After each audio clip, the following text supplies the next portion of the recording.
So yesterday I was doing a bit of research online looking for an alternative hosting provider for my website, and then lo and behold, today on every site that I visit I see ads for web hosting companies. The technology that is used to deliver personalized ads like this one are called trackers. Trackers are installed on websites to build up a profile of you for the purpose of, among other things, delivering personalized ads that you're more likely to click on. The more information an advertising agency such as Google has on you, the better they become at serving you ads that appeal to your interests. Hence the need to track your internet usage. The use of trackers is nothing new, and internet browsers such as Safari, Firefox and Chrome are getting better at blocking trackers. However, the one browser that beats them all is DuckDuckGo, principally because DuckDuckGo's main reason for existing is to maintain your privacy and anonymity when you're using the internet. In fact, DuckDuckGo will score every website you visit based on how well the website values your privacy. DuckDuckGo will block all types of nefarious trackers. It does this by crawling the internet, hunting and exposing trackers and adding them to a publicly available list. DuckDuckGo has got so good at identifying and listing nasty trackers that many of the main browsers rely on DuckDuckGo for this information, which is slightly ironic. So if you're like me and you often see ads based on your previous internet activity and you're worried about online privacy, I would recommend giving DuckDuckGo, well, a go. You can download the app from the App Store, and when you open it for the first time, you'll be asked whether you wish to use DuckDuckGo as your default browser.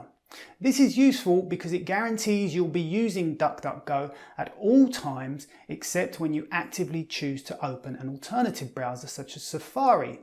So every time you click on a link in an email or an app wants to reach out to the internet, it'll use DuckDuckGo. Next, the app will demonstrate its privacy grading system by asking you to visit one of your favourite sites.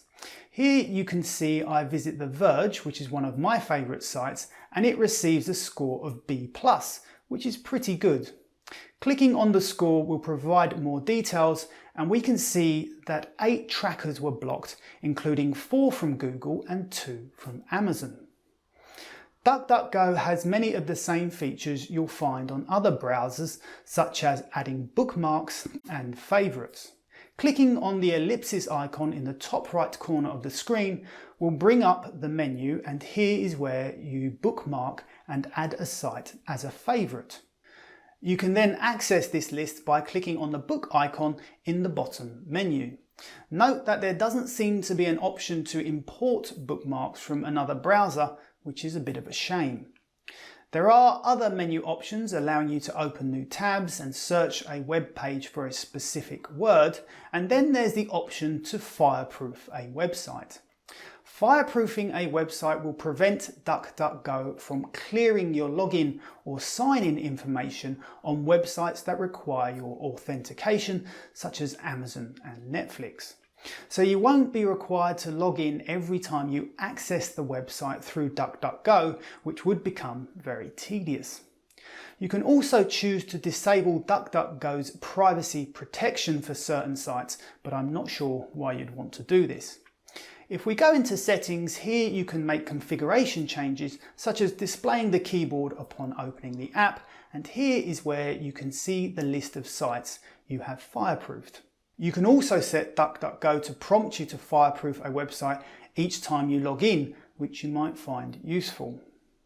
Another option in settings is the application lock, which when enabled requires you to unlock the app before opening it.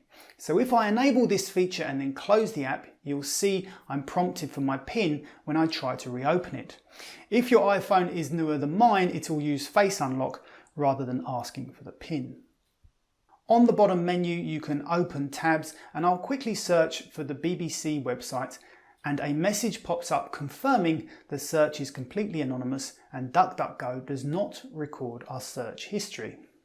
The last menu icon on the bottom of the menu is the flame, which when pressed will close all your open tabs and delete all your website data, except for the login information on sites that you fireproofed. Finally, the last feature I'll demonstrate, which is pretty useful, is the ability to use different search engines rather than DuckDuckGo. For example, if you wanted to use Google search, you can do so by starting your search with !G. Here I'll search for the weather in Sydney, and you can see that I use Google rather than DuckDuckGo. This works on websites too. If I use !A and search for beach towels, I can search directly on Amazon's website for beach towels. So that is how to use DuckDuckGo on your iPhone, possibly the best browser for safeguarding your privacy and anonymity online. If you found this video useful, I'd appreciate you giving me a like and hit subscribe for lots more quick tips like this one. Until next time, thank you very much for watching.